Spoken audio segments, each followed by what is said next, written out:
Entrez par la porte étroite. Car large est la porte, spacieux est le chemin qui mène à la perdition, et il y en a beaucoup qui entrent par là. Mais étroite est la porte, resserré le chemin qui mène à la vie, et il y en a peu qui les trouvent. Matthieu chapitre 7 versets 13 à 14. Ces paroles de Jésus ne sont pas une simple mise en garde. Elles sont un cri du ciel, une vérité brûlante pour tous ceux qui croient que la grâce est un passe-droit sans engagement. Aujourd'hui, bien-aimé, je te parle non pas pour te condamner, mais pour te réveiller. Car il existe, dans les Écritures, des profils spirituels que Jésus lui-même désigne comme exclus du royaume de Dieu. Et ce ne sont pas ceux que l'on imagine toujours. Ce message est un rappel divin. Un rappel urgent. Parce qu'il y a des âmes qui marchent dans la foi avec des chaînes invisibles, pensant être en sécurité alors qu'elles s'éloignent, lentement, du royaume. Aujourd'hui, nous allons explorer ce type de personnes que la Bible révèle comme étant dans une posture dangereuse vis-à-vis du ciel. Et si tu te retrouves dans l'une de ces descriptions, sache que la grâce de Dieu t'appelle à changer. Ne quitte pas cette vidéo. Reste jusqu'à la fin car une prière prophétique t'attend pour renverser le verdict et embrasser la voie de la vie éternelle.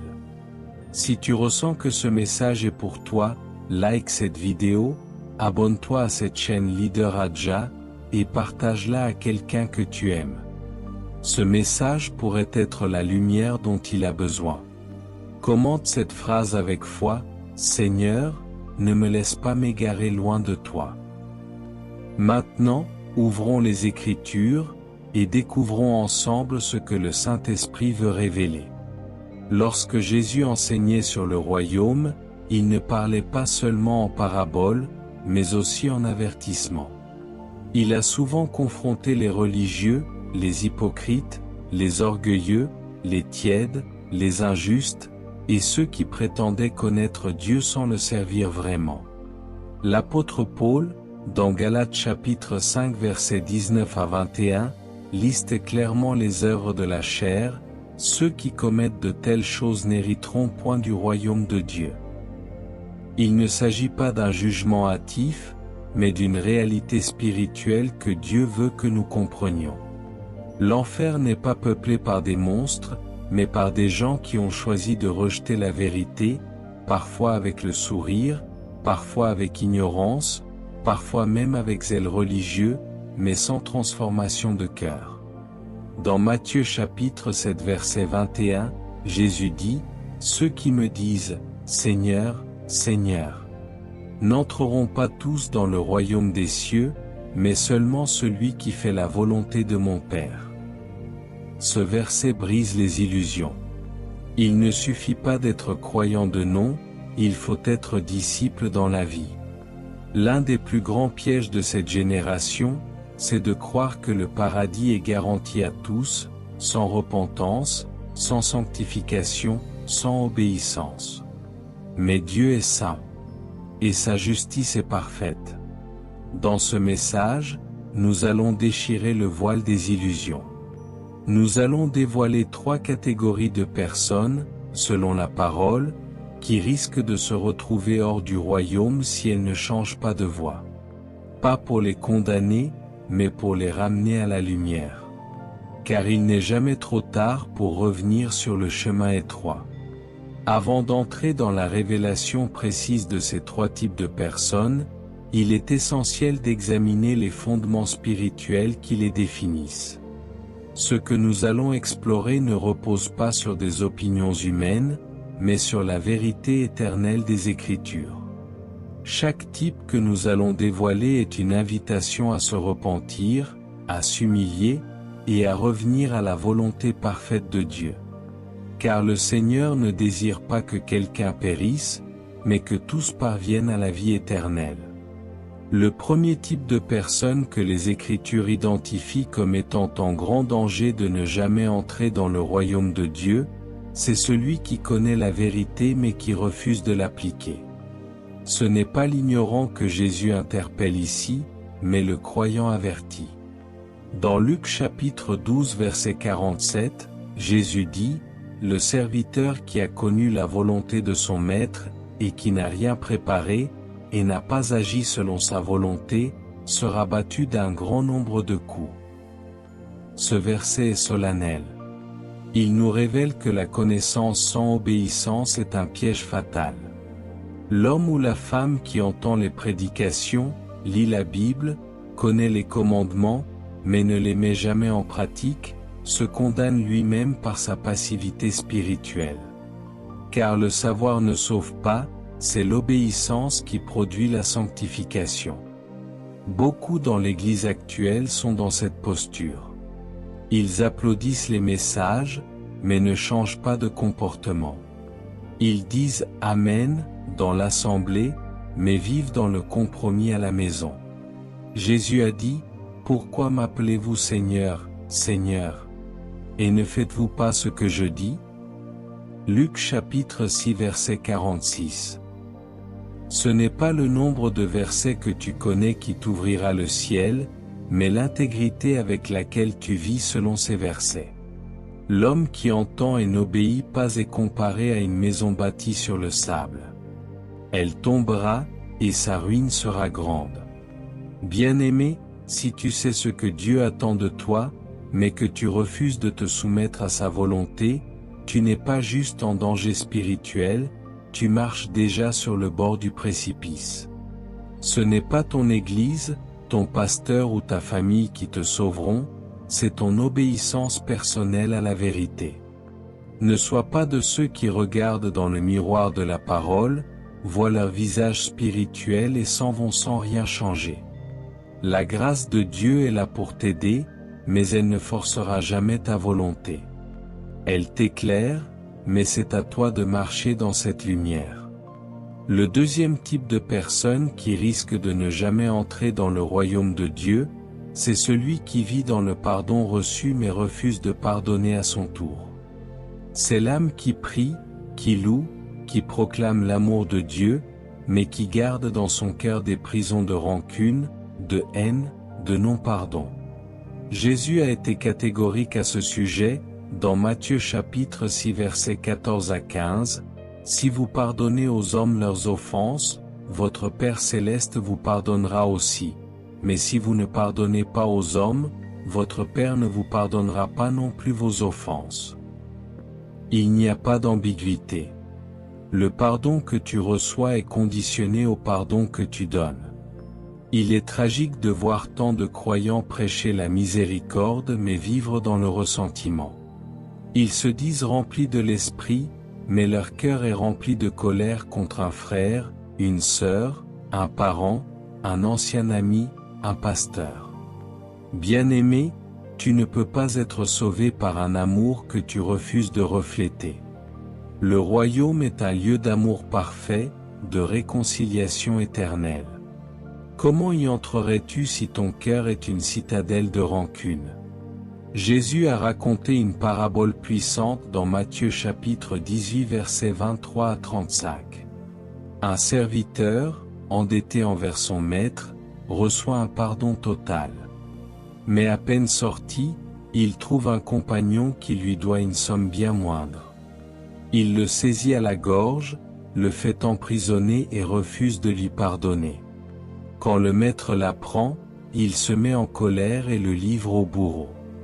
Et Jésus conclut, « C'est ainsi que mon Père céleste vous traitera, si chacun de vous ne pardonne à son frère de tout son cœur. » Ce n'est pas une figure de style, c'est une vérité céleste. Tu peux prier des heures, jeûner des jours, servir dans l'église, si ton cœur est fermé à la réconciliation, tu bloques l'accès de Dieu à ta propre vie.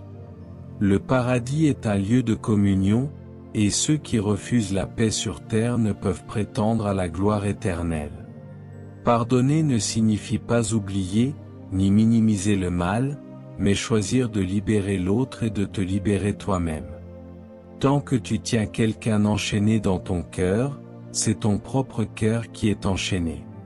Libère-toi, aujourd'hui. Ouvre la porte du pardon, et tu verras la lumière de Dieu envahir des pièces que tu croyais condamnées à jamais. Le troisième type de personne que la parole identifie comme exclu du royaume, c'est celui qui confesse Christ de la bouche mais renie sa puissance dans ses œuvres. C'est l'homme ou la femme qui proclame « Jésus est Seigneur », mais dont la vie contredit cette déclaration.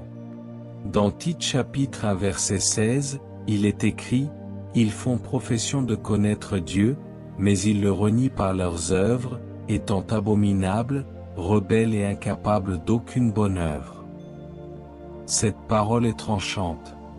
Elle révèle que la foi sans transformation, c'est une illusion spirituelle.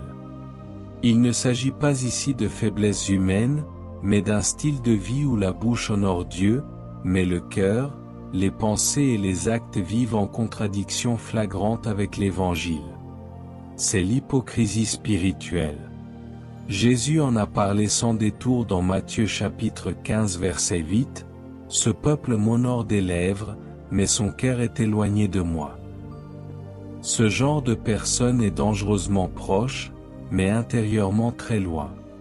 Elle participe aux assemblées, connaît les chants, sert même dans le ministère, mais n'a pas une vie régénérée.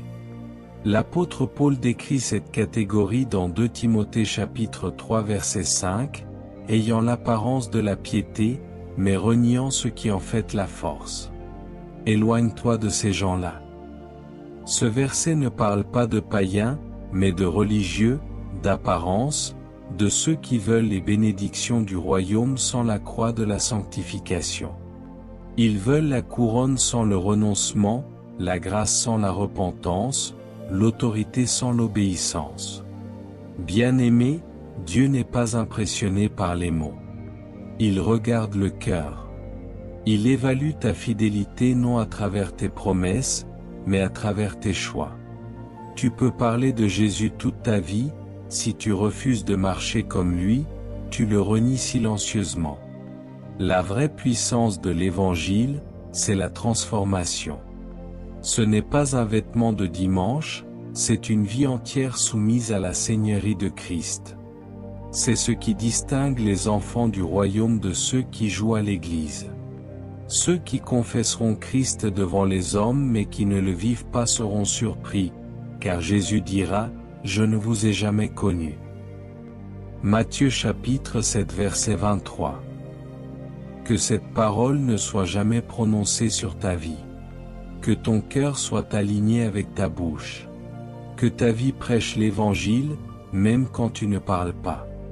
Le quatrième type de personne qui ne verra jamais le paradis, c'est celui qui refuse la repentance, préférant justifier son péché plutôt que de le confesser. Ce n'est pas seulement le péché qui éloigne de Dieu, c'est l'attitude face à ce péché. David a péché, mais il a pleuré, il s'est humilié, il a crié à Dieu avec un cœur brisé. Sa repentance l'a restauré. Mais Saul, lui, a cherché des excuses. Il a blâmé les autres. Il a justifié sa désobéissance au lieu de se jeter aux pieds de Dieu. Le résultat fut tragique, l'Esprit de Dieu s'est retiré de lui. 1 Samuel chapitre 15 versets 24 à 28. Il existe aujourd'hui une génération qui banalise le péché. On ne dit plus adultère, on dit faiblesse. On ne dit plus idolâtrie, on parle de tradition culturelle. On ne dit plus convoitise, on parle de désir naturel. Et au nom de l'amour, on tord les Écritures pour qu'elles caressent l'homme au lieu de le transformer. Mais Dieu n'a jamais changé. Sans la sanctification, personne ne verra le Seigneur. Hébreux chapitre 12 verset 14. Ce n'est pas un verset symbolique, c'est une loi spirituelle.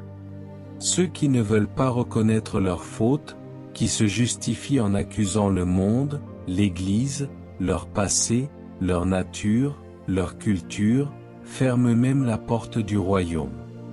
Car Jésus est le chemin, la vérité et la vie, mais pour entrer par lui, il faut renoncer à l'ancienne nature.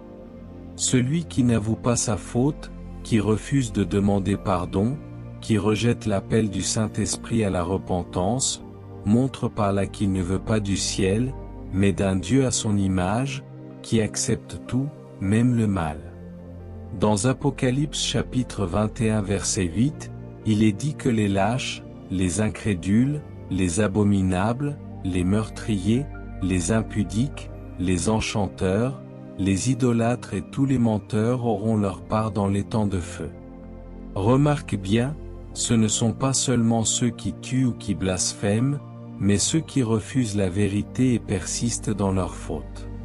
Ce n'est pas le péché qui t'empêche d'entrer, c'est ton refus de t'en détourner.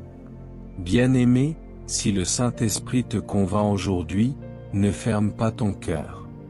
N'attends pas demain, car la porte étroite ne sera pas toujours ouverte. La vraie liberté ne vient pas de l'excuse, mais de la confession. Et la vraie paix ne naît pas dans la dissimulation, mais dans la repentance. Tombe au pied de la croix, et tu trouveras la vie. Le cinquième type de personne qui risque de ne jamais voir le paradis, c'est celui qui aime ce monde plus que le royaume. C'est l'âme qui a été touchée, qui a entendu la voix du bon berger, mais qui a fait le choix de rester attaché aux choses visibles, aux séductions de la terre, aux richesses, à la gloire humaine, aux plaisirs passagers plutôt qu'à l'éternité. L'apôtre Jean, dans sa sagesse apostolique, nous avertit avec fermeté dans 1 Jean chapitre 2 versets 15 à 17. « N'aimez point le monde, ni les choses qui sont dans le monde. Si quelqu'un aime le monde, l'amour du Père n'est point en lui. » Ce verset est clair, il y a une incompatibilité spirituelle entre l'amour de Dieu et l'attachement aux convoitises du monde. Démas, compagnon de Paul, en est un exemple poignant. Dans 2 Timothée chapitre 4 verset 10, Paul écrit avec douleur, « Démas m'a abandonné, par amour pour le siècle présent. » Ce n'est pas qu'il ait renié ouvertement Christ, mais il a préféré le confort, les honneurs, peut-être la sécurité matérielle, à l'appel brûlant du royaume. Il n'a pas suivi Christ jusqu'au bout. Et son nom disparaît dans le silence des Écritures. Ceux qui ne verront jamais le royaume sont ceux qui refusent de perdre pour gagner. Jésus a dit, « Celui qui voudra sauver sa vie la perdra, mais celui qui la perdra à cause de moi et de la bonne nouvelle la sauvera. » Marc chapitre 8 verset 35. Tant que ton cœur court après les applaudissements des hommes, les plaisirs de la chair, les biens périssables, tu ne pourras pas courir après la couronne de vie. Le royaume exige une séparation, un choix radical. Dieu ne partage pas son trône avec Mammon. Le monde t'offrira tout, sauf la paix véritable. Bien-aimé, ne te laisse pas séduire par ce qui brille. Tout ce qui est terrestre passera. Mais celui qui fait la volonté de Dieu demeure éternellement. Aujourd'hui, le ciel t'appelle à choisir. Tu ne peux pas aimer le royaume sans renoncer à ce qui l'oppose. Tu ne peux pas marcher avec Dieu et flirter avec le monde. Choisis la vie. Choisis l'éternité. Commente maintenant cette phrase avec foi et humilité, « Seigneur, détache mon cœur de ce monde et attache-le à toi. » Ce commentaire est plus qu'un mot. C'est une prière. C'est un acte spirituel. Écris-le, proclame-le, vis-le. Le sixième type de personne qui ne goûtera jamais aux délices du royaume, c'est celui qui sème la division dans le corps de Christ. Celui qui divise, calomnie, murmure, détruit l'unité que le Saint-Esprit cherche à bâtir dans l'Église. Il peut se croire spirituel, zélé, rempli de connaissances, mais il est en réalité un instrument de trouble, de confusion, d'amertume. L'apôtre Paul, dans Romains chapitre 16 versets 17 à 18, met en garde, « Je vous exhorte, frères, à prendre garde à ceux qui causent des divisions et des scandales, au préjudice de l'enseignement que vous avez reçu. éloignez-vous d'eux. Ce ne sont pas les sorciers que Paul dénonce ici, mais les destructeurs d'unité spirituelle. Dieu est la division. Dans Proverbes chapitre 6 versets 16 à 19, il est écrit, « Il y a 6 choses que l'Éternel, et même 7 qu'il a en horreur. La 7e, celui qui excite des querelles entre frères. C'est une abomination aux yeux de Dieu. L'unité est sacrée, car elle reflète le cœur du Père, du Fils et du Saint-Esprit. Semer la division, c'est pervertir l'image du royaume. Et aucun diviseur ne pourra en hériter. Ce n'est pas parce que tu dénonces que tu es juste. Parfois, c'est dans la critique constante que se cache l'orgueil spirituel. L'humilité ne cherche pas à briller par la comparaison, mais à servir dans l'amour. Celui qui détruit la réputation d'un frère, qui divise une assemblée, qui susurre le doute dans les oreilles d'innocents, construit un autel pour Satan sans s'en rendre compte. Le diable n'a pas besoin de persécuter l'Église, il a juste besoin que certains en son sein deviennent ses agents, habillés en croyants. Jésus, dans Jean chapitre 17, a prié pour l'unité, qu'ils soient un comme nous sommes un. Si ton cœur n'est pas en paix avec tes frères, si tu cherches toujours le conflit, si tu critiques plus que tu pries, tu n'es pas un bâtisseur du royaume, mais un destructeur silencieux.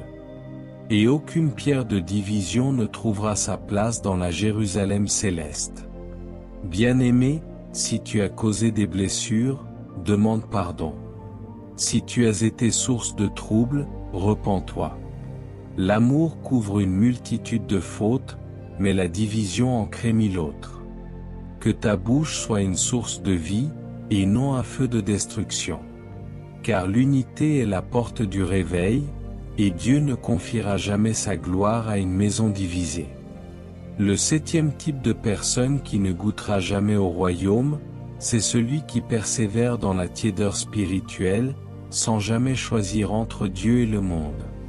C'est peut-être la posture la plus trompeuse, la plus dangereuse, car elle donne l'illusion d'une foi suffisante, mais qui ne sauve pas. Jésus lui-même, dans Apocalypse chapitre 3 versets 15 à 16, adresse ce reproche terrible à l'église de Laodicée, « Je connais tes œuvres. Je sais que tu n'es ni froid ni bouillant. Oh! Si tu étais froid ou bouillant! Ainsi, parce que tu es tiède, je te vomirai de ma bouche. » Ces mots ne sont pas une exagération. Ce sont les paroles du Christ glorifié, assis à la droite du Père. Et il parle à des croyants, pas à des païens. La tiédeur spirituelle est cette zone grise où l'on veut Jésus sans renoncer à soi-même, où l'on confesse Christ tout en continuant de flirter avec les idoles modernes. L'ego, la paresse, la distraction, l'indifférence. Le tiède prie quand il a le temps, lit la Bible quand il en ressent l'envie, sert Dieu si cela ne dérange pas ses projets personnels. Il n'est pas dans le péché flagrant, mais il n'est pas non plus dans la passion brûlante. Et c'est cette absence de feu, cette neutralité déguisée, que Dieu abhorre.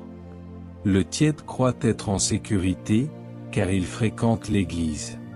Il chante, il commente les messages spirituels, il connaît le langage du royaume. Mais il n'a pas soif. Il n'a pas faim de justice. Il n'a pas de feu intérieur. Et sans feu, il n'y a pas de lumière. Sans lumière, il n'y a pas de discernement. Et sans discernement, on marche dans les ténèbres en croyant être dans la vérité. Dieu ne cherche pas des chrétiens modérés. Il veut des disciples abandonnés. Il veut des hommes et des femmes qui disent comme David, « Mon âme a soif de toi, mon corps soupire après toi, dans une terre aride, desséchée, sans eau. » Psaume 63 verset 1. Il veut une église brûlante, passionnée, consacrée. Car seul un cœur en feu peut résister aux séductions de ce monde et embrasser les réalités éternelles. Si tu sens que ta flamme s'est éteinte, que ta foi est devenue routine, que tu vis une religion sans relation, alors aujourd'hui, crie à Dieu. Il ranime les cœurs. Il restaure les autels. Il fait jaillir un feu nouveau là où il ne restait que des cendres. Car sans passion pour Christ, tu risques de passer ta vie à l'église et ton éternité loin du ciel.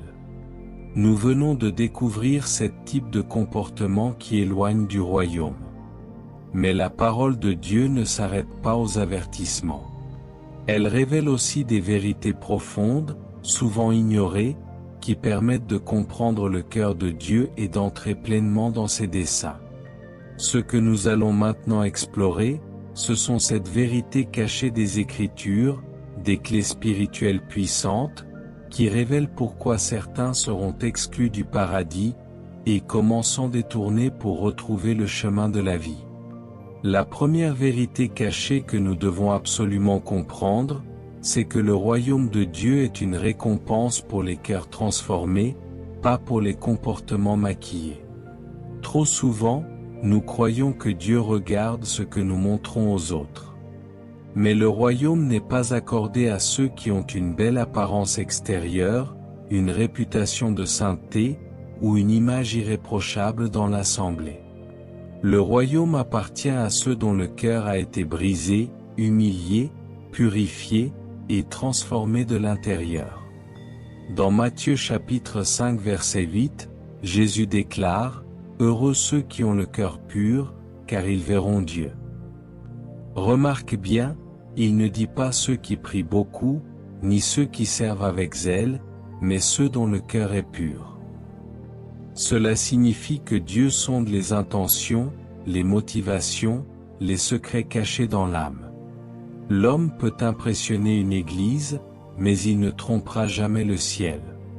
Le pharisien dans Luc chapitre 18 se tenait debout, proclamant sa justice, ses œuvres, ses dîmes, ses prières. Mais Jésus dit que ce n'est pas lui qui est reparti justifié devant Dieu. C'est le publicain brisé, qui n'osait même pas lever les yeux au ciel, mais qui criait, « Ô Dieu, sois apaisé envers moi, pécheur. » Ce qui qualifie un homme pour le royaume, ce n'est pas son prestige spirituel, mais la réalité de sa repentance et de sa transformation. Tant que ton cœur n'est pas livré entièrement à Dieu, tant que tu vis une foi de façade, tant que tu caches ton péché au lieu de l'exposer à la lumière, tu restes à distance du royaume. Le ciel ne s'ouvre pas aux religieux, mais aux régénérés. Ceux qui pleurent leur ancienne vie. Ceux qui combattent intérieurement chaque jour pour ressembler à Christ. Ceux qui, loin des regards, choisissent l'intégrité. Le royaume n'est pas pour ceux qui maîtrisent le langage spirituel, mais pour ceux qui vivent la vérité dans le secret. La deuxième vérité cachée que le Saint-Esprit veut te révéler, c'est que le ciel ne s'obtient pas par l'héritage, mais par une décision personnelle, radicale et constante. Il ne suffit pas d'être né dans une famille chrétienne, d'avoir grandi à l'église, ou d'avoir été élevé dans les principes de la foi pour accéder au royaume. Le salut ne se transmet pas par le sang humain, mais par le sang de l'agneau.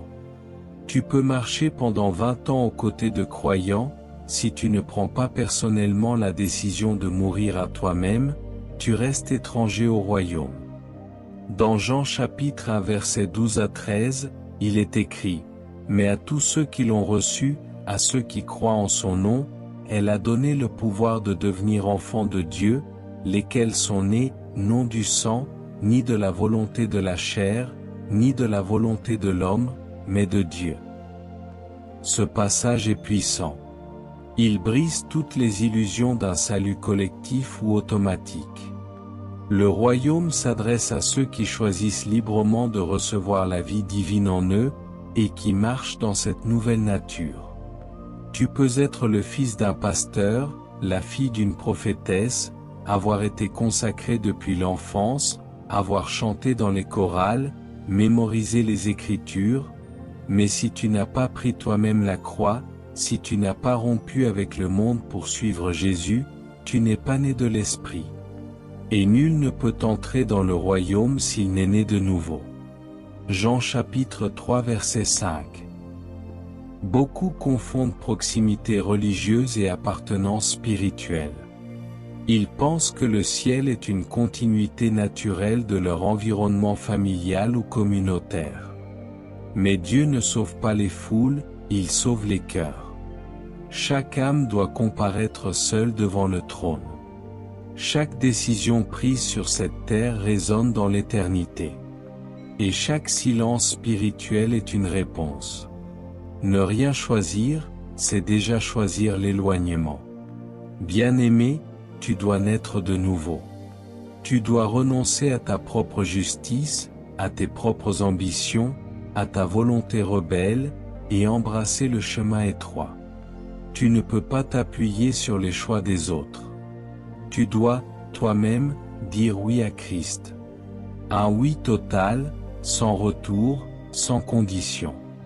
Car le ciel n'est pas un héritage de sang humain, mais une conquête de l'âme soumise à l'amour divin. La troisième vérité cachée que le ciel veut révéler aujourd'hui, c'est que le royaume n'est pas pour ceux qui prient seulement, mais pour ceux qui persévèrent jusqu'à la fin. Trop nombreux sont ceux qui commencent bien. Ils pleurent à l'autel. Ils jeûnent avec passion. Ils déclarent avec ferveur leur amour pour Christ. Mais quelques mois, quelques années plus tard, leur feu s'éteint. Ils se fatiguent. Ils se refroidissent. Ils laissent les déceptions, les tentations, les critiques ou les épreuves éroder leur foi. Et peu à peu, ils quittent le sentier étroit sans même s'en rendre compte. Leur bouche continue à parler de Dieu, mais leur cœur s'est éloigné depuis longtemps. Jésus l'a annoncé clairement dans Matthieu chapitre 24 verset 13, « Mais celui qui persévérera jusqu'à la fin sera sauvé. » Ce n'est pas le début qui compte. C'est la fin. Ce n'est pas l'intensité du départ qui impressionne le ciel, mais la fidélité du parcours. L'éternité n'est pas la récompense de ceux qui ont été fervents un jour, mais de ceux qui sont restés fidèles malgré tout. Malgré les silences divins. Malgré les combats. Malgré les saisons de désert. Malgré les blessures de l'âme. L'apôtre Paul, lui-même, a reconnu ce risque. Dans 1 Corinthiens chapitre 9 verset 27, il dit, « Je traite durement mon corps et je le tiens assujetti, de peur d'être moi-même rejeté après avoir prêché aux autres. » Paul ne doutait pas de l'amour de Dieu. Il ne vivait pas dans la peur. Mais il connaissait le danger de l'orgueil, de la routine spirituelle, du relâchement dans la sainteté. Il savait que finir la course demande plus que des émotions, cela demande une vie crucifiée. Combien de ministères ont commencé dans la gloire et se sont terminés dans le scandale? Combien de croyants zélés sont devenus des moqueurs ou des tièdes? Le ciel n'est pas ému par ce que tu as fait hier. Il regarde ce que tu fais aujourd'hui. Et il attend que tu tiennes ferme demain. Car celui qui met la main à la charrue et regarde en arrière n'est pas propre au royaume. Luc chapitre 9 verset 62. Bien-aimé, ne te contente pas d'un bon départ. Bats-toi pour une belle arrivée. Renouvelle ton feu. Ravive ton engagement. Reviens à l'autel. Le royaume est pour les vainqueurs, pas pour les spectateurs. C'est ta persévérance, pas ta performance, qui te donnera la couronne de gloire. La quatrième vérité cachée que le Saint-Esprit veut imprimer dans ton cœur, c'est que le silence de ta vie parle plus fort que tes déclarations publiques. Autrement dit, ce que tu vis dans le secret détermine ta destinée éternelle bien plus que ce que tu déclares en public. Dans Matthieu chapitre 6, Jésus insiste à plusieurs reprises sur la différence entre ceux qui agissent pour être vus des hommes et ceux qui vivent pour plaire au Père dans le secret. Il dit dans le verset 6, « Mais toi, quand tu pries, entre dans ta chambre, ferme ta porte, et prie ton Père qui est là dans le lieu secret, et ton Père, qui voit dans le secret, te le rendra. Le royaume de Dieu ne s'ouvre pas à ceux qui excellent dans les apparences religieuses, mais à ceux qui cultivent une vie authentique et cachée dans la présence de Dieu. Ce que tu fais quand personne ne te regarde est ce que Dieu écoute le plus attentivement. Ce que tu regardes quand tu es seul. Ce que tu penses quand tu es en silence. Ce que tu nourris dans ton cœur quand l'église est fermée et que les projecteurs sont éteints. C'est là, dans le secret, que ton éternité se construit ou s'effondre. Jésus a confronté les pharisiens non pas parce qu'ils ne priaient pas, mais parce qu'ils priaient pour être vus. Non pas parce qu'ils ne donnaient pas, mais parce qu'ils faisaient sonner la trompette devant eux. Leur religion était une scène, pas une consécration. Et Jésus les a qualifiés de tombeaux blanchis, beaux à l'extérieur, mais remplis d'ossements à l'intérieur. Matthieu chapitre 23 verset 27. Quelle image terrifiante! Car ils croyaient être justes, mais le ciel ne les connaissait pas. Le royaume n'est pas pour ceux qui savent impressionner une assemblée, mais pour ceux qui savent pleurer devant Dieu dans le secret. Pour ceux qui jeûnent sans le dire. Pour ceux qui servent sans être applaudis. Pour ceux qui lavent les pieds en silence. Pour ceux dont l'adoration ne dépend pas d'un micro, mais d'un cœur brisé. Bien-aimé, si tu veux entrer dans le royaume, cultive ta profondeur dans le silence. Crée un autel dans ta chambre. Marche avec Dieu dans l'ombre, et il te fera entrer dans sa gloire. Le paradis ne s'offre pas à ceux qui parlent bien, mais à ceux qui vivent bien, même quand personne ne les regarde. Car le regard du Père pénètre les murs et les masques. Il cherche des amoureux secrets de sa présence. La cinquième vérité cachée que le Saint-Esprit veut graver dans ta conscience, c'est que ce ne sont pas les grandes fautes qui condamnent l'âme, mais l'indifférence face aux petites désobéissances répétées. Le diable ne vient pas toujours comme un lion rugissant. Parfois, il s'infiltre comme un serpent silencieux, glissant entre les habitudes, les compromis, les excuses acceptées. Une petite colère non confessée. Une pensée impure tolérée. Un mensonge jugé insignifiant. Un regard tourné vers le passé. Et peu à peu, l'âme s'éloigne de la lumière, croyant encore marcher dans la foi. Dans le Cantique des Cantiques chapitre 2 verset 15, il est écrit « Prenez-nous les renards, les petits renards, qui ravagent les vignes, car nos vignes sont en fleurs. » Ce sont les petits renards, pas les grands fauves, qui détruisent le fruit spirituel. Ce sont les petites négligences, les petites tolérances, les petites désobéissances non traitées qui ouvrent la porte à la mort spirituelle. Et l'ennemi le sait. Il ne te demande pas de renier Christ d'un coup, il veut juste que tu cesses de veiller. Que tu retardes ta repentance. Que tu ajoutes un ce n'est pas grave à ce que Dieu appelle péché. Jésus a dit dans Luc chapitre 16 verset 10, « Celui qui est fidèle dans les moindres choses l'est aussi dans les grandes. » Le royaume est bâti sur cette fidélité invisible. Ce que tu fais quand tu es fatigué, quand tu es seul, quand tu crois que personne ne voit, c'est là que ta maturité se révèle.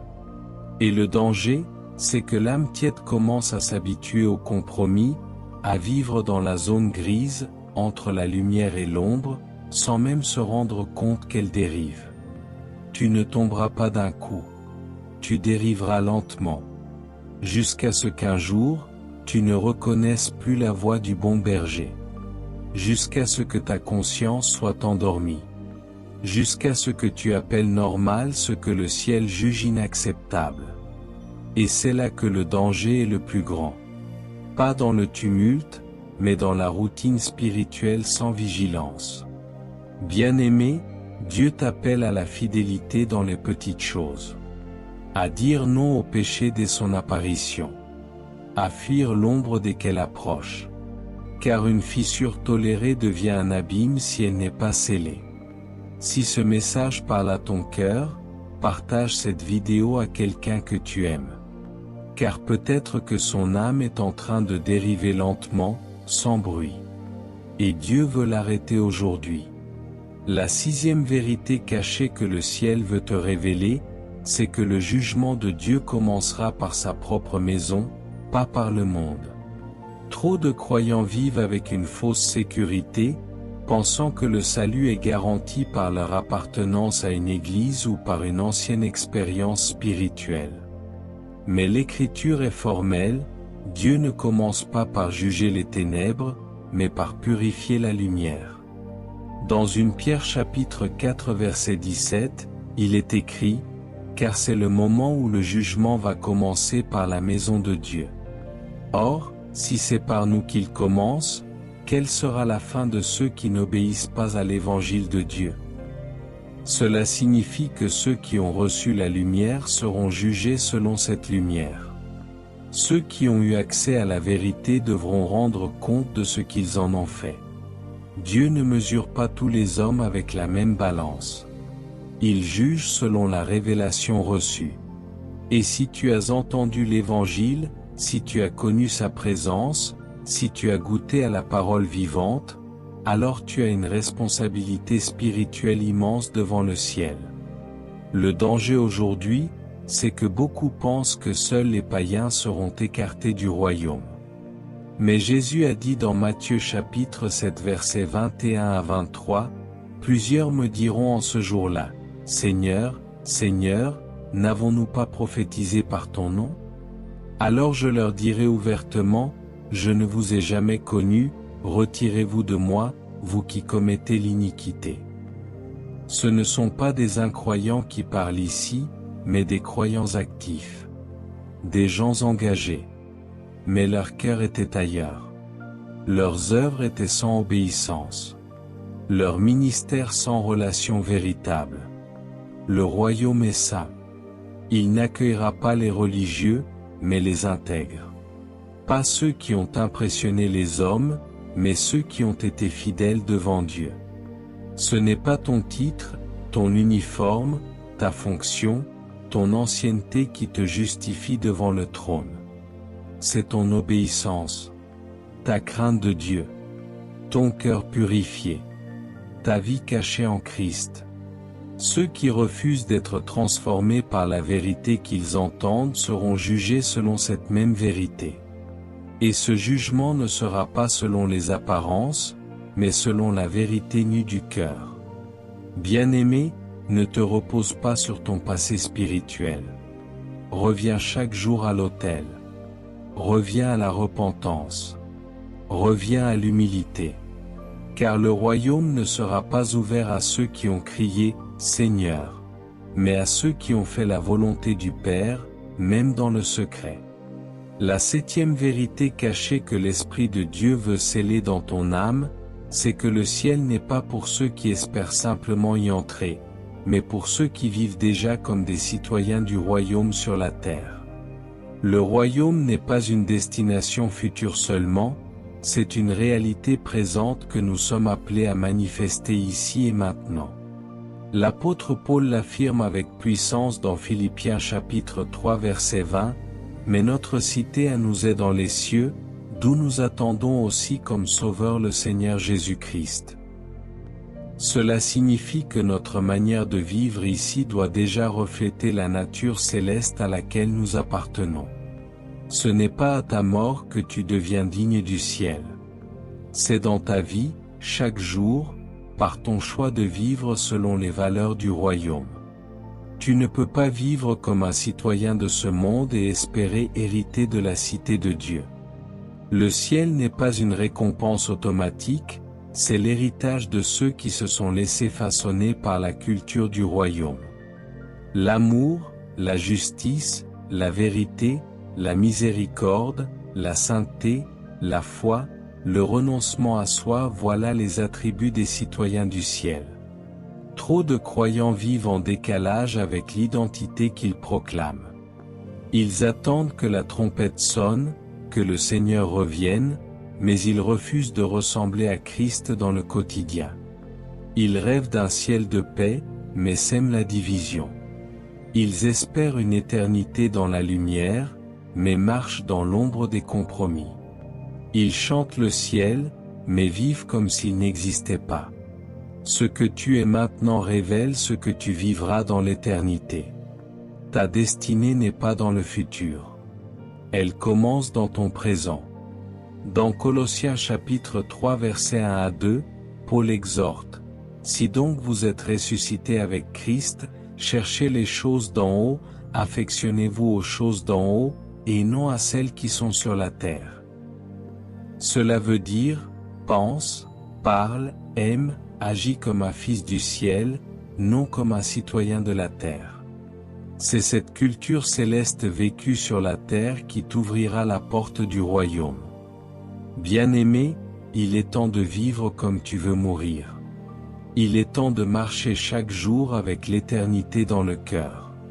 Ne te contente pas d'espérer le paradis, incarne-le. Car ceux qui vivent dès maintenant selon les lois du royaume, marcheront un jour dans ces rues d'or, les yeux dans les yeux avec celui qu'ils ont suivi sans l'avoir vu. Tu viens d'entendre des vérités que beaucoup ignorent ou fuient. Mais le but de ce message n'est pas de te condamner, bien-aimé. C'est de t'appeler à la transformation. Car tant que tu vis, le ciel espère ton retour, ton réveil, ton repositionnement. Maintenant, par la lumière de la parole, tu vas découvrir cet acte pratique et puissant pour sortir de ces catégories dangereuses et marcher avec assurance vers le royaume éternel. Que chaque pas devienne un feu qui consume l'ancien toi, et qu'un homme nouveau se lève dans la gloire. Le premier acte de transformation que tu dois poser, c'est de fermer toutes les portes ouvertes au compromis, sans exception, sans excuse, sans délai. Cela signifie faire une révision spirituelle radicale. Tu dois prendre le temps, dans la prière et le silence, de sonder chaque domaine de ta vie où tu as toléré ce que Dieu condamne. Ce peut être une relation, une habitude, un divertissement, une manière de parler, un mode de pensée, ou une désobéissance que tu justifies depuis des années. Tant que tu laisses ces portes entr'ouvertes, le diable a accès à ton âme. Et ce que tu tolères finit toujours par te dominer. Dans Éphésiens chapitre 4 verset 27, il est écrit: « Ne donnez pas accès au diable ». Ce verset est une injonction claire, c'est à toi de fermer les accès, pas à Dieu. Il t'a déjà donné l'autorité. Il attend maintenant que tu l'exerces. Tu ne peux pas aspirer au royaume tout en laissant l'ennemi camper dans tes pensées. Tu dois te lever avec la sainte détermination de Josué, et déclarer: « Moi et ma maison, nous servirons l'Éternel. » Josué chapitre 24 verset 15. Sans compromis, sans réserve. Tu ne peux pas vaincre ce que tu refuses de confronter. Ce que tu caches, l'ennemi s'en sert. Ce que tu exposes à la lumière, le ciel purifie. Ferme les portes. Rends ce qui doit être rendu. Supprime ce qui doit être effacé. Coupe ce qui doit être brisé. Car aucune porte entr'ouverte n'entre dans le royaume. Ce chemin commence par une séparation radicale. Le deuxième acte de transformation que tu dois poser avec foi, c'est de restaurer l'autel du secret dans ta vie personnelle. Le royaume de Dieu ne se bâtit pas en public. Il commence dans l'intimité. Ce que tu vis quand personne ne te regarde définit ce que tu deviendras aux yeux de Dieu. L'autel du secret, c'est cet espace sacré où tu rencontres ton Père dans le silence, dans la vérité, dans la nudité spirituelle. C'est là que se forge l'identité des fils du royaume.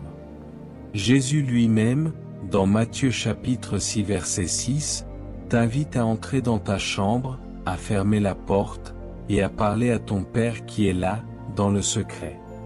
Ce lieu n'est pas une option. c'est la matrice de ta destinée éternelle. Sans autel secret, ta vie spirituelle devient mécanique, extérieure, superficielle. Tu peux servir, prêcher, chanter, prophétiser, mais sans cet autel, tu finiras vide. Car c'est dans le lieu secret que Dieu purifie, aligne, corrige, brise et reconstruit. Si tu veux échapper au sort des 3 types de personnes que nous avons exposés, tu dois retrouver le chemin de ton lieu secret. Éteins le téléphone. Écarte les distractions. Réserve à Dieu des heures fixes, comme on réserve une rencontre avec un roi. Ne viens pas avec des listes, mais avec un cœur. Ne viens pas pour être vu, mais pour le voir, lui. Dans l'intimité, tu entendras ce que le monde n'entend pas. Tu comprendras ce que la foule ignore. Et tu seras transformé de gloire en gloire. L'autel du secret est aussi l'endroit où Dieu te révèle ta vraie condition. C'est là que les masques tombent, que les larmes coulent, que la voix du Père perce tes résistances. C'est là que naît la sainteté véritable. Pas dans l'effort, mais dans la communion. Ce que tu fais dans le secret sera récompensé en plein jour. Et ce que tu abandonnes dans le secret t'élèvera dans l'éternité. Reviens à ton autel. Car là où est ton autel, là est ton ciel. Le 3e acte de transformation que le Saint-Esprit te presse d'accomplir, c'est de pratiquer la repentance comme un mode de vie et non comme une réaction ponctuelle. Trop de croyants n'utilisent la repentance que comme une solution d'urgence, après une chute visible ou un échec spirituel flagrant.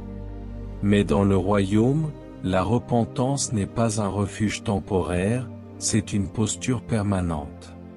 C'est le cœur brisé qui reconnaît chaque jour son besoin de purification. C'est l'âme humble qui sait que sans la grâce, elle est perdue. C'est l'esprit éveillé qui se laisse corriger, même pour les fautes invisibles aux autres. David était un roi, un guerrier, un prophète, un adorateur, mais ce qui le rendait selon le cœur de Dieu, c'était sa capacité à se repentir sincèrement. Dans le psaume 51 verset 19, il écrit « Les sacrifices qui sont agréables à Dieu, c'est un esprit brisé. Ô Dieu, tu ne dédaignes pas un cœur brisé et contrit. » Ce verset est une clé spirituelle. Dieu n'attend pas la perfection, mais l'honnêteté. Il ne cherche pas la façade, mais la vérité intérieure. Il ne déverse pas son pardon sur ceux qui s'excusent, mais sur ceux qui s'humilient. Bien-aimé, si tu veux rester sur le chemin du royaume, tu dois apprendre à te repentir vite, profondément, entièrement. Ne laisse aucun péché s'installer. Ne minimise pas ce que le ciel appelle faute. Ne te cache pas derrière des circonstances. Viens, chaque jour, comme un enfant au pied de son Père. Ouvre ton cœur, confesse sans détour, et laisse le sang de l'agneau te purifier. Il est fidèle et juste pour te pardonner, mais il ne force jamais la repentance. Il l'attend. La repentance quotidienne est le savon de l'âme. Elle garde ton vêtement blanc. Elle te protège contre l'orgueil. Elle te rapproche du cœur de Dieu. Ceux qui se repentent souvent n'ont pas peur du jugement, car ils vivent déjà sous la grâce.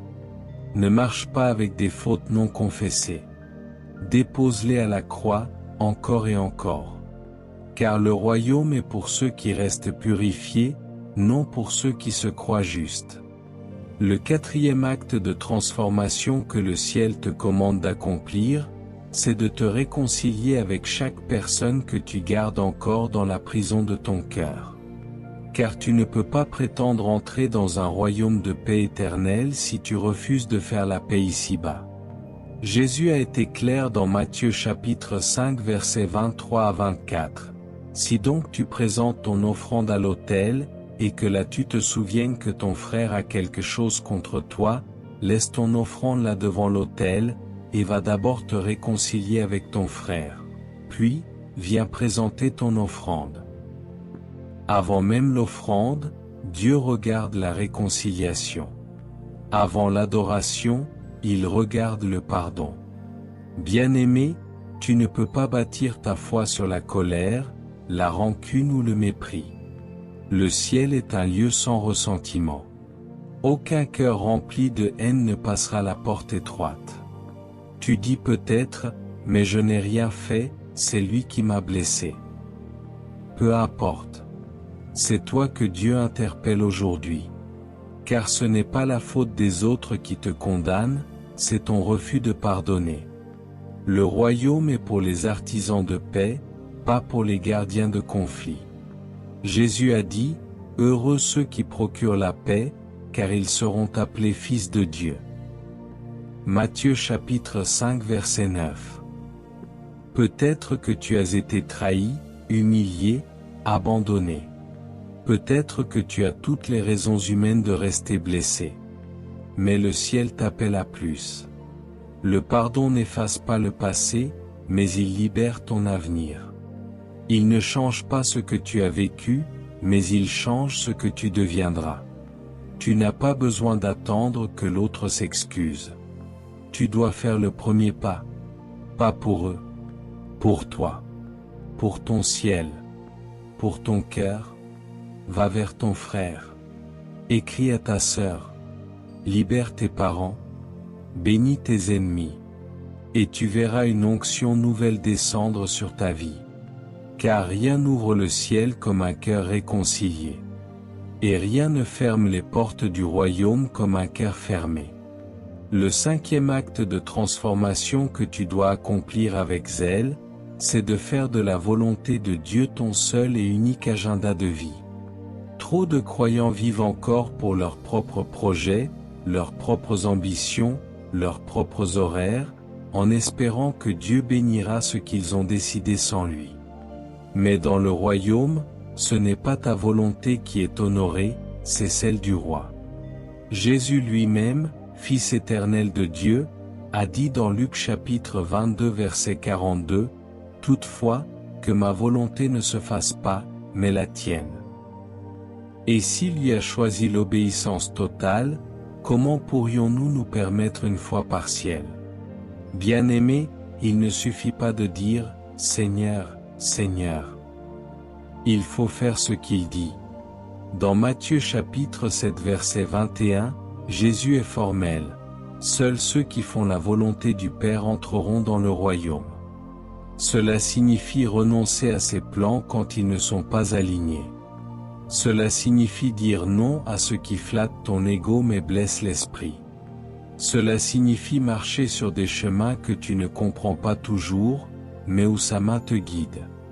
Il y a des choses que tu dois abandonner, non parce qu'elles sont mauvaises, mais parce qu'elles ne sont pas voulues par Dieu pour toi. Il y a des relations, des opportunités, des voies toutes tracées que tu dois laisser de côté pour entrer dans sa voie étroite.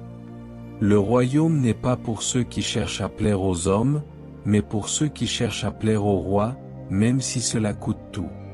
Et si cette parole touche ton âme aujourd'hui, commente cette phrase avec sincérité, « Seigneur, je choisis ta volonté, même quand elle me coûte tout. » Que ce ne soit pas juste une parole écrite, mais une offrande vivante.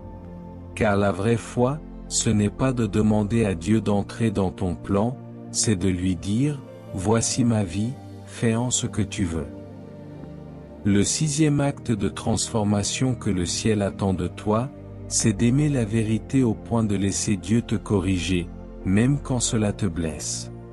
Le royaume n'est pas bâti sur les émotions, ni sur les sensations, mais sur la vérité. Une vérité qui libère, mais aussi qui dérange. Une vérité qui éclaire, mais qui parfois brûle les illusions. Et si tu ne l'aimes pas assez pour qu'elle t'arrache à toi-même, tu ne pourras pas marcher avec celui qui est la vérité incarnée. L'apôtre Paul disait dans Galates chapitre 4 verset 16, « Suis-je devenu votre ennemi, en vous disant la vérité ?» Cette phrase est un miroir. Elle révèle combien le cœur humain peut résister à la lumière, préférant les flatteries aux confrontations. Mais le Saint-Esprit ne flatte pas. Il ne maquille pas la réalité. Il parle avec puissance, il reprend avec amour, et il discipline pour que tu vives.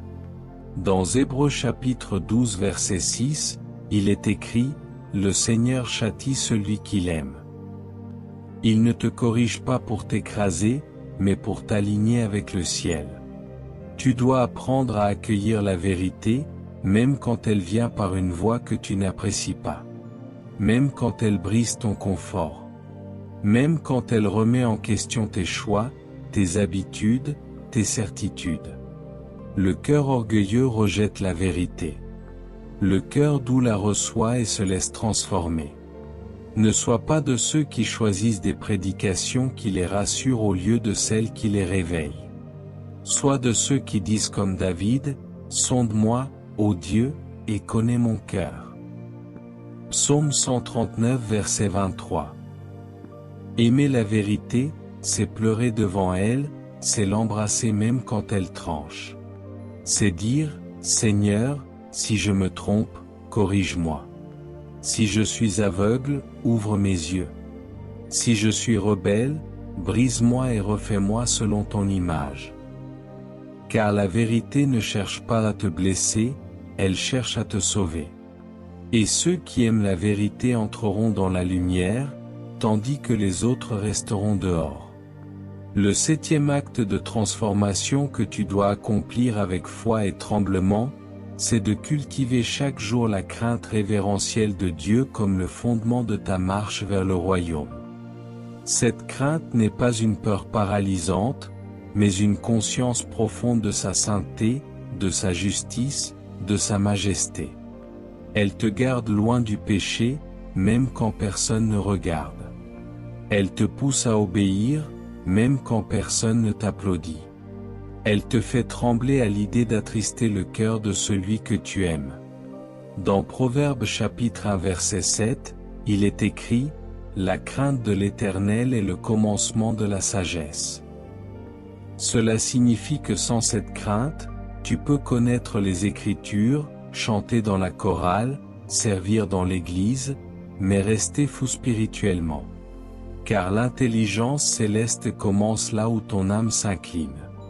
La crainte de Dieu est ce qui te fait pleurer à genoux après une mauvaise pensée. C'est ce qui te pousse à dire non à l'impureté, à l'orgueil, au mensonge, même quand tu as 1000 raisons humaines de dire oui.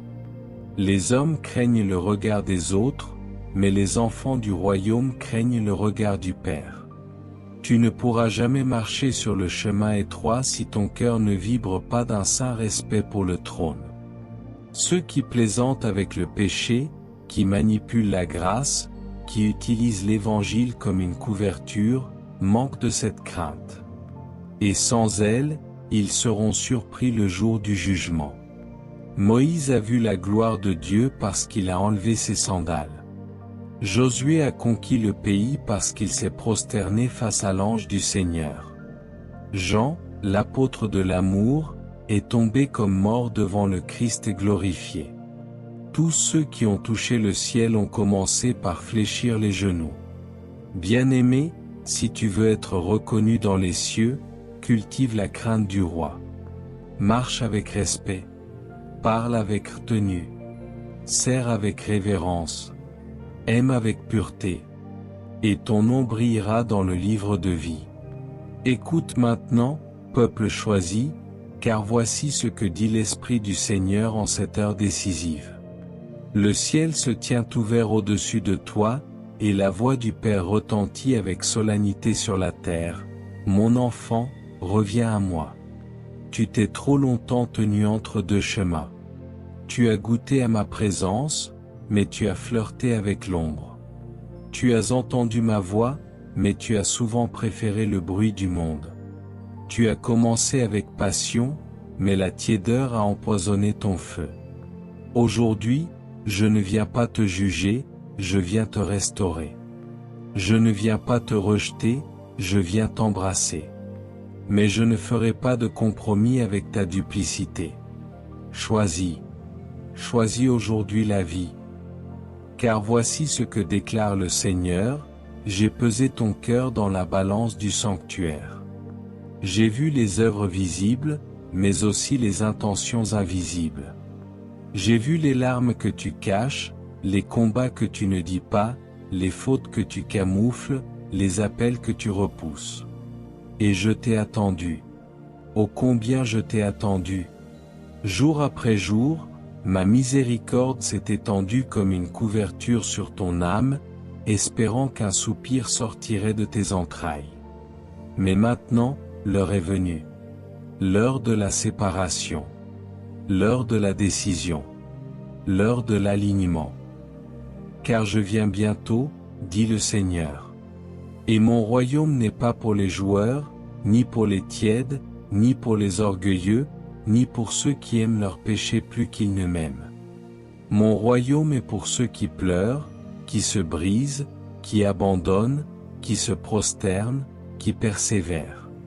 Je ne cherche pas des stars spirituelles, je cherche des serviteurs cachés. Je ne cherche pas des titres, je cherche des cœurs.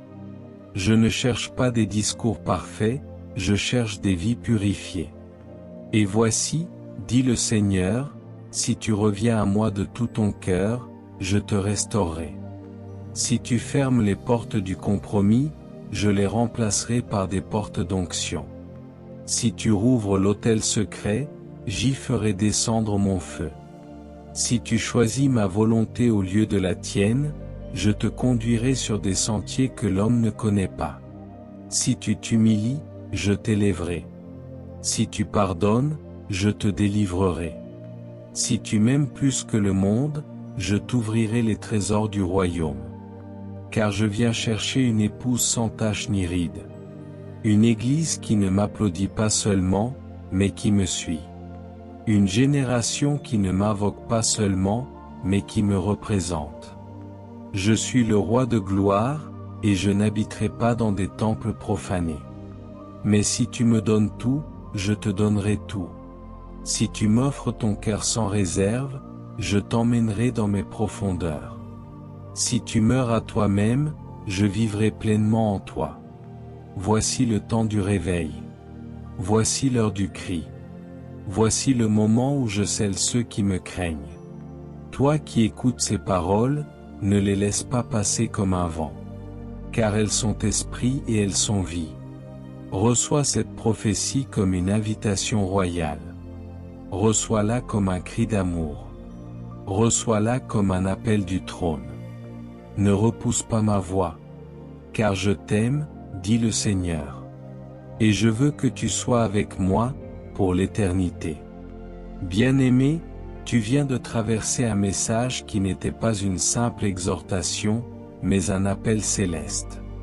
3 types de personnes que la Bible déclare comme exclus du royaume ont été révélés. Non pas pour te condamner, mais pour t'éclairer. Ceux qui connaissent la vérité sans l'appliquer. Ceux qui reçoivent le pardon mais refusent de le donner. Ceux qui confessent Christ de la bouche, mais le renient par leurs œuvres. À travers ces exemples, le ciel t'a confronté avec amour. Pas pour te terrasser, mais pour te faire revenir à l'essentiel. Nous avons découvert ce principe de vigilance, et cette vérité cachée des Écritures. Et si tu entends encore la voix du Saint-Esprit, c'est que le chemin n'est pas fermé. Tu es encore dans le temps de la grâce. Tu peux encore te lever.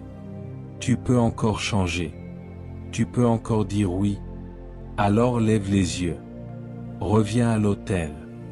Ferme les portes du compromis. Rallume le feu de l'intimité. Choisis la volonté de Dieu au lieu de la tienne. Vis pour le royaume, pas pour les regards. Car la porte est étroite, mais elle est encore ouverte. Et celui qui t'appelle, t'attend. Père céleste, glorieux roi de l'éternité, source de lumière et de vérité, je viens devant toi maintenant, au nom de Jésus-Christ ton Fils bien-aimé. Je m'humilie sous ta main puissante, car je reconnais que ta parole m'a parlé, m'a touché, m'a révélé ce que je n'osais plus regarder en face. Je ne veux pas faire partie de ceux qui t'appellent Seigneur sans faire ta volonté. Je ne veux pas marcher dans l'illusion religieuse, ni me satisfaire d'une foi sans transformation.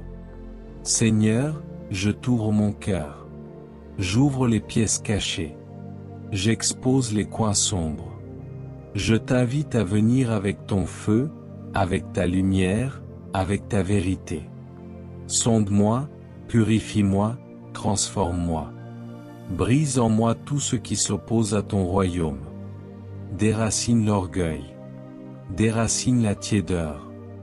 Déracine la rancune. Déracine les compromis. Je ne veux plus vivre à moitié pour toi. Je veux marcher pleinement dans ta vérité. Saint-Esprit, ramène-moi à l'autel. Ranime la flamme que j'ai laissée s'éteindre. Restaure ma vie de prière. Redonne-moi l'amour de ta parole. Apprends-moi à te chercher dans le secret. Remplis-moi à nouveau d'une sainte crainte. Je ne veux pas entrer dans une nouvelle saison sans être transformé. Je ne veux pas m'endurcir. Je veux me laisser façonner. Père, je te demande pardon pour chaque vérité que j'ai entendue sans obéir.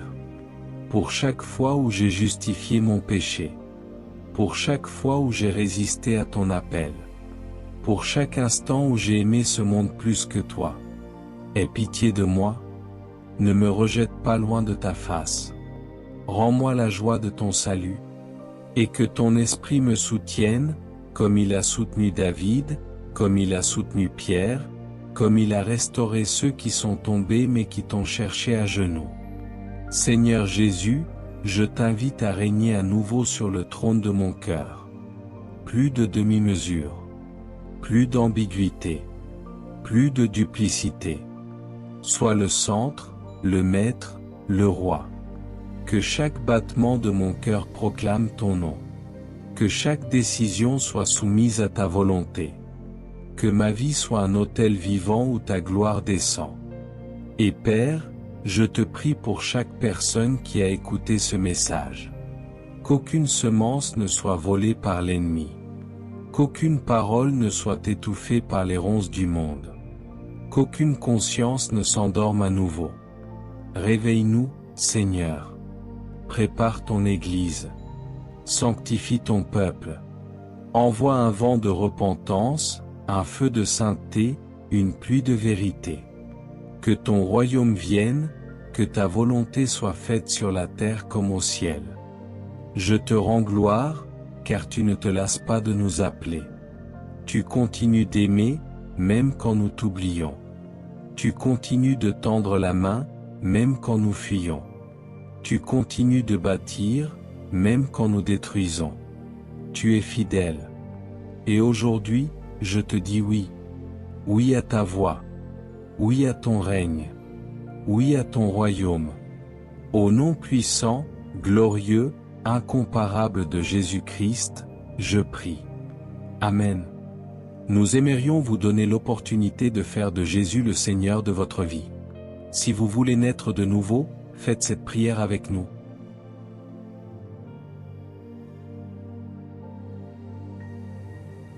Père Céleste, je reconnais que je suis un pécheur et que mes paroles ont parfois été une source de mal plutôt que de bien. Je crois que Jésus-Christ est ton Fils unique,